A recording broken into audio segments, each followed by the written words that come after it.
Assalamualaikum warahmatullahi wabarakatuh.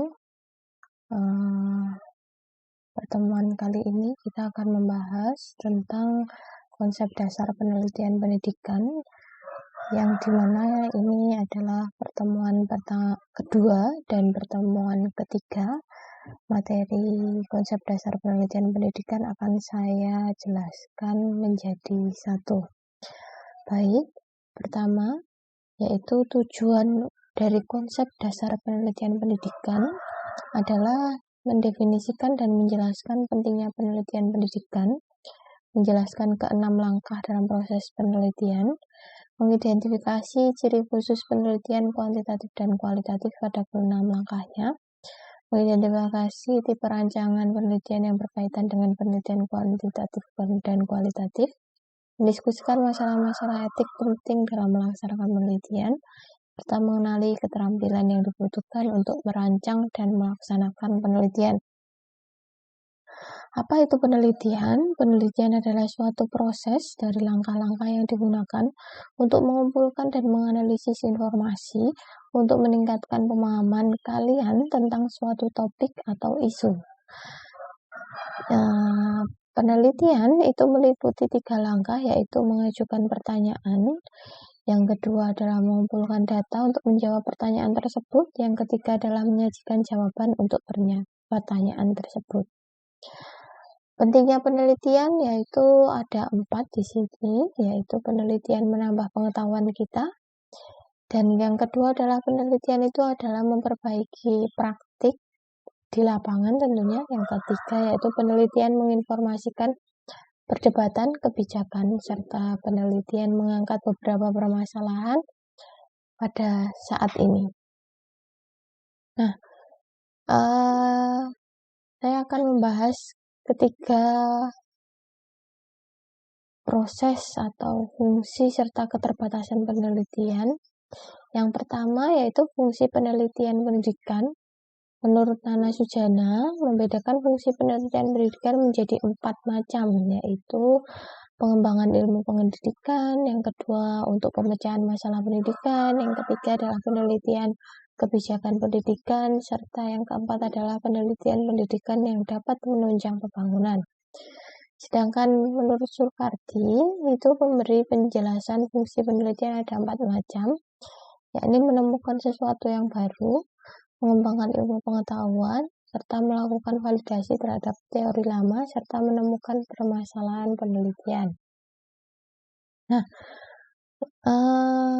kita tahu bahwa penelitian itu harus berproses. Nah, di sini ada 6 siklus proses penelitian yang harus kalian ketahui. Yang pertama yaitu di sini identifikasi permasalahan penelitian. Nah, kita harus tahu permasalahan apa dulu yang akan kita angkat dan akan kita teliti. Yang pertama kita harus menetapkan permasalahan, kemudian menjustifikasinya. Yang ketiga menyebutkan pentingnya untuk meneliti bagi audiensi tertentu. Jadi ini nanti identifikasi permasalahan ini letaknya kalau kita tuangkan pada suatu proposal atau suatu tulisan itu letaknya pada latar belakang. Kita harus tahu apa permasalahan yang akan kita angkat, kemudian urgensinya itu untuk apa permasalahan tersebut kalian angkat. Yang kedua yaitu tinjauan kepustakaan, itu menemukan sumber, menyeleksi sumber, dan merangkum sumber. Tidak semua sumber kita masukkan di dalam tinjauan kepustakaan, dikarenakan kita harus menyeleksi sumber tersebut.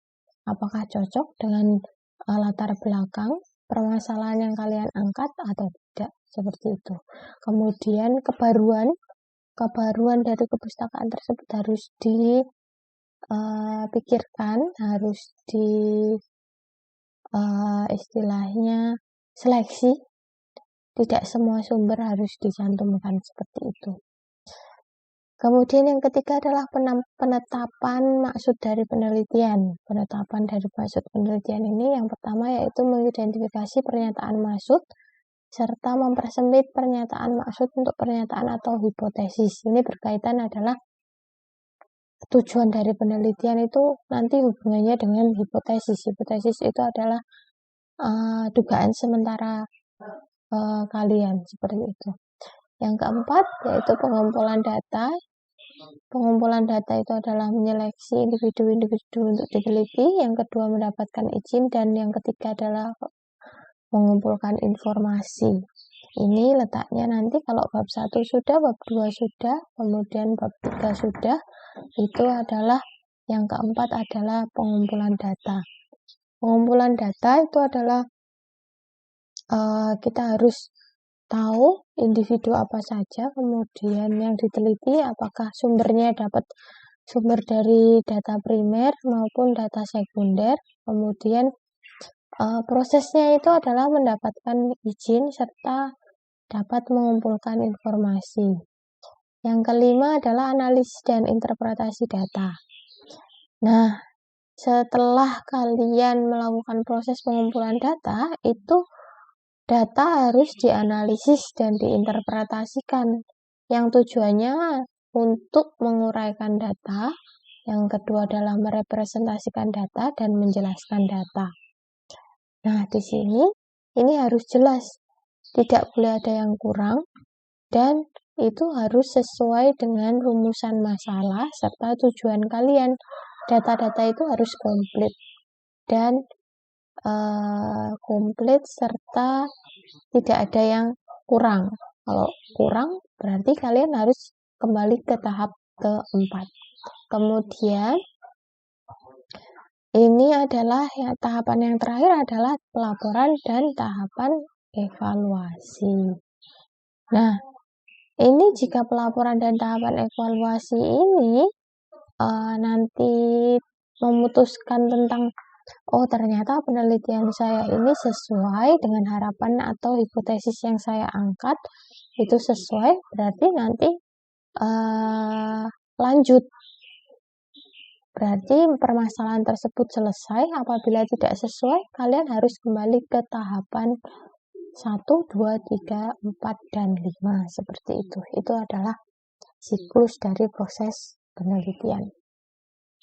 Nah, ada menurut proses penelitian pendidikan menurut J.R. Frankel secara ringkas itu ya, sebenarnya sama prosesnya.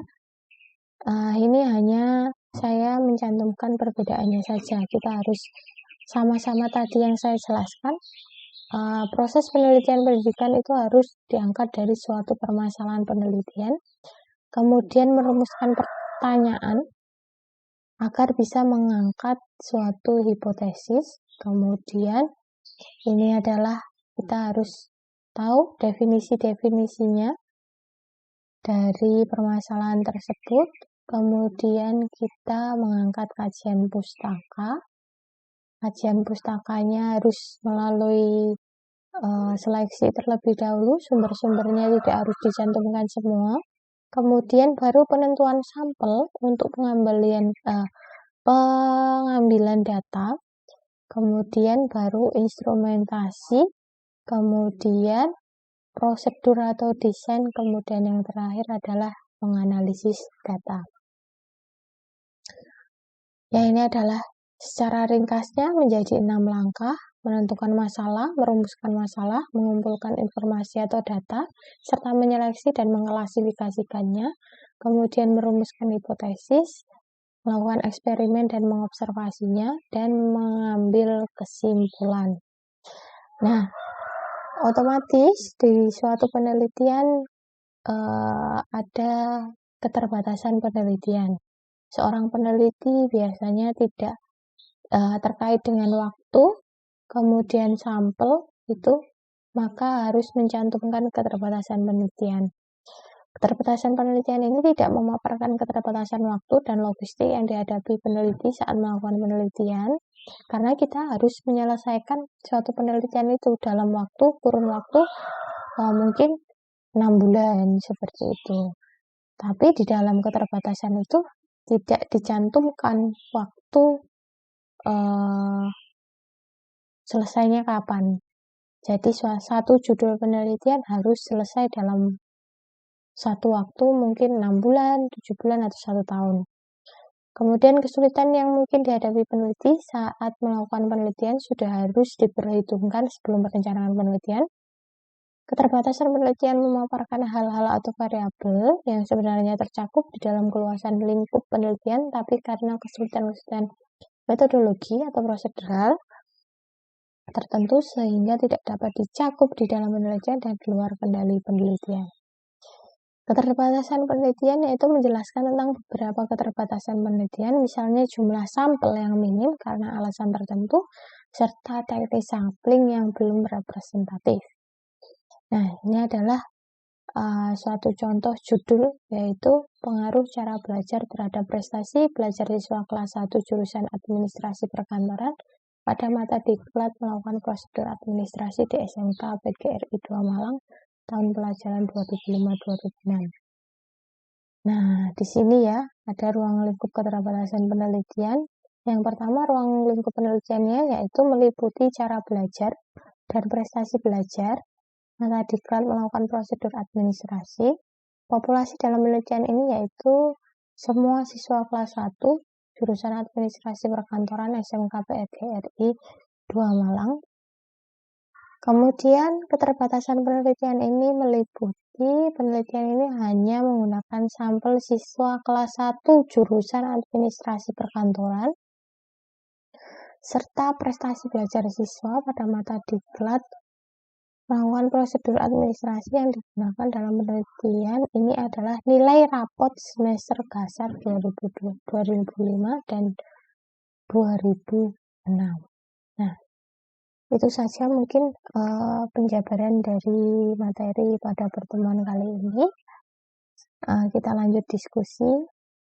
Baik, di Elita mungkin ya. Saya akhiri. Wassalamualaikum warahmatullahi wabarakatuh.